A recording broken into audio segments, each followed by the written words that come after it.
Hello everyone.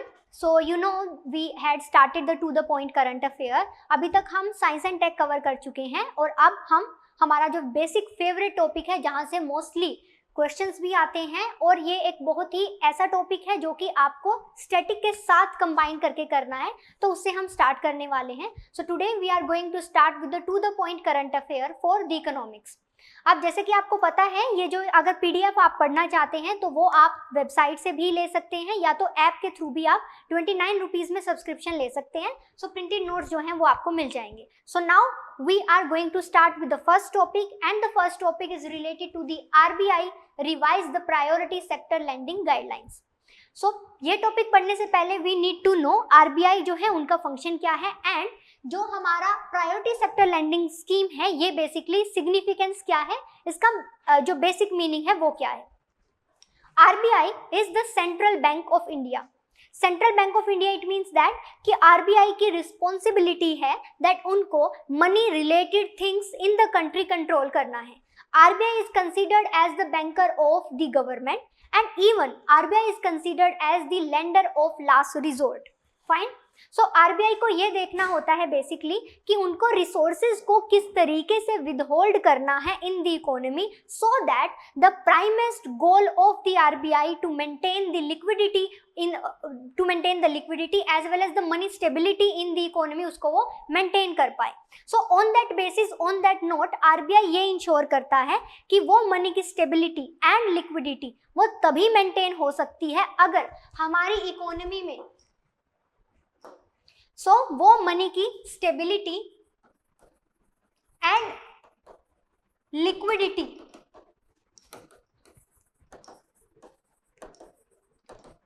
तभी maintain हो सकता है अगर money in terms of equality flow की जाए। एंड वो कैसे होगा? As it is being said that in the economy RBI is the producer of money and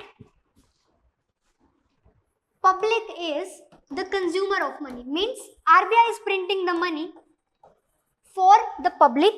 Why? Because public they need money for their demands. And here in between there is one more party, that is the bank or the banking structure. So ये जो bank है या ये जो banking structure है, it ensures that the producer of money who is providing the money is going to flow through the banking structure to the public. मतलब RBI कभी भी पब्लिक के साथ डायरेक्ट डीलिंग नहीं करता है। आरबीआई का जो डीलिंग होता है पब्लिक के साथ वो होता है through the banks. That's why RBI is considered as the lender of the last resort. And we know one more thing that कि RBI के साथ साथ government is also considered as the producer of the money. क्यों? क्योंकि coins जो है वो government produce करती है। So अभी तक हमने ये समझा that RBI being the producer of the money is providing the money to the consumer through the banking structure. अब after that bank they have the responsibility. किस टाइप की रिस्पॉन्सिबिलिटी है बैंक के ऊपर? So on the shoulder of the bank the basic responsibility which lies is कि जब भी public के पास पैसा होगा तो पब्लिक वो पैसा बैंक में डिपॉजिट करवाएगी। So it would be in terms of deposit, and then public जब उनको ये पैसा मिला है in terms of the deposit वो बैंक को देगी, तो बैंक इसके बदले में वो पर्सन को इंटरेस्ट देगा। देन बैंक करेगा क्या? बैंक के पास जो भी ये डिपॉजिट का मनी आया है उसमें वो कुछ अपने पास रिजर्व के तौर पे रखेगा, and after holding that money bank क्या करेगा? उसे कॉर्पोरेट को लोन के तौर पर देगा।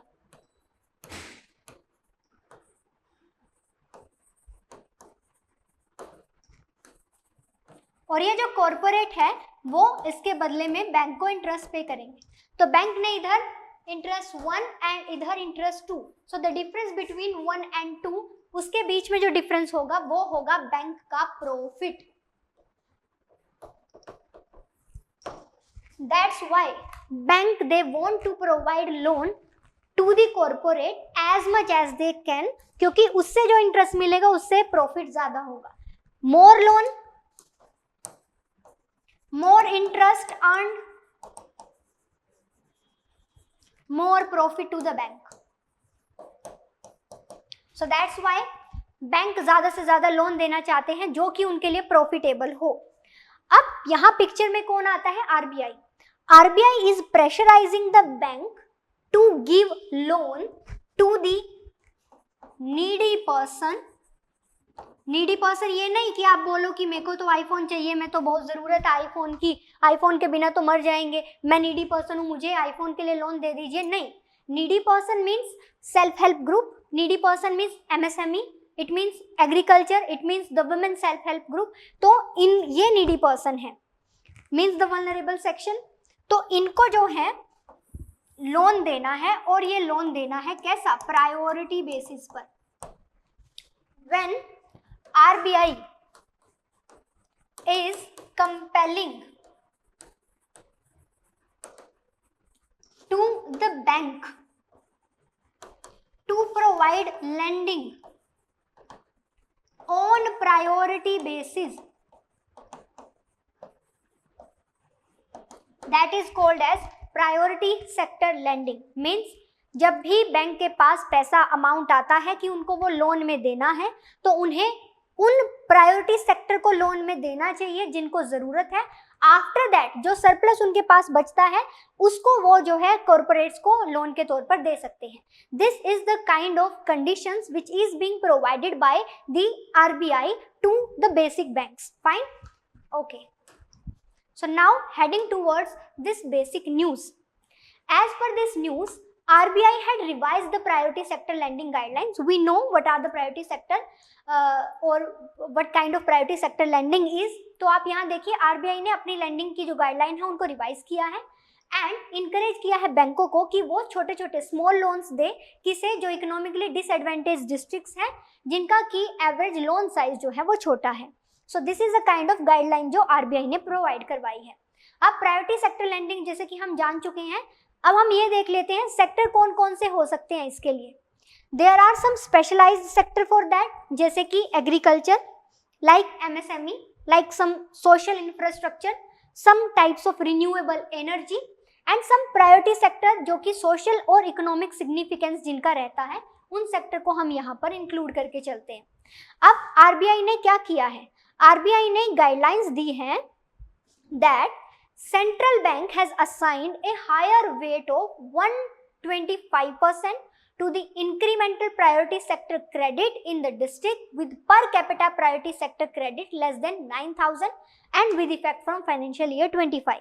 So basically क्या है कि all those districts जहाँ पर sort of एक incremental priority sector credit जो है वो देखने को मिलता है, जो कि 125% के आसपास है, उन एरियाज में, उन डिस्ट्रिक्ट के जो रीजन है या बैंक है उनको हायर वेट असाइन किया जाएगा और उस वेट के बेसिस पर उनके ऊपर डिमांड रखी जाएंगी कि उनको उन सेक्टर्स में प्रायोरिटी सेक्टर लेंडिंग जो है वो करनी है.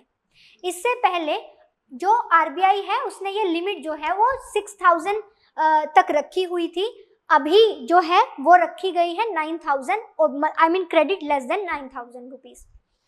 अब ये जो इफेक्टिव होगा, ये कैसे इफेक्टिव होगा? सो ये इट वुड मीन दैट अगर एक बैंक 100 रुपीज़ का लोन दे रहा है किसी लो क्रेडिट फ्लो डिस्ट्रिक्ट में, उसको 125 रुपीज़ कंसीडर किया जाएगा as a priority sector loan. This kind of service जो कि आरबीआई प्रोवाइड करवा रहा है बैंक को. समझ लीजिए सिनेरियो सारा क्या है. सिनेरियो इज लाइक दिस कि आरबीआई ने बोला है कि अगर आप जो है प्रायोरिटी सेक्टर लेंडिंग कर रहे हो किसी ऐसे लो क्रेडिट डिस्ट्रिक्ट में, तो वहां हम आपको वेटेज प्रोवाइड करवाएंगे. पहले उसके लिए कंडीशन थी 6,000 less than 6,000 rupees, now it raises to less than 9,000 rupees. और उसमें भी इंक्रीमेंट कितना मिलेगा? If you are spending 100 rupees you will get a kind of increment और वेट ऑफ 125 मीन्स 25% का आपको इंक्रीमेंट मिलेगा. So this is something related to this particular news. I hope it is clear to you. सो यहाँ पर अब RBI like UPSC क्या पूछ सकता है, यूपीएससी जो है इसमें प्रायोरिटी सेक्टर लैंडिंग कहाँ कितनी है ये पूछ सकता है। तो उसको एक बारी हम देख लेते हैं। जो भी हमारे कमर्शियल बैंक है, सो कमर्शियल बैंक में हमारे public sector bank, private sector bank, foreign bank जो हैं वो इंक्लूड होते हैं। और इन बैंक्स में हमें 40% जो भी बैंक्स हैं उनको अपने टोटल लोन का 40% need to be offer to the priority sector, वो उनको करना पड़ता है। नेक्स्ट आपका आ जाता है RRBs, regional rural bank. So regional rural bank में अराउंड आपका 75% प्रायोरिटी सेक्टर के लिए रखना होता है। So this is something related to this news. So आगे हम जो है कंटिन्यू करेंगे, उससे पहले मैं आपको बता दूं कि अगर आपको ये पीडीएफ चाहिए तो आप जो है वेबसाइट पर लिंक आपको मिलेगा, वहां से इसको सब्सक्राइब कर सकते हैं। So stay tune for the further clarification over some topics. So next हम वेरिएबल रेट रेपो को लेने वाले हैं। Thank you so much.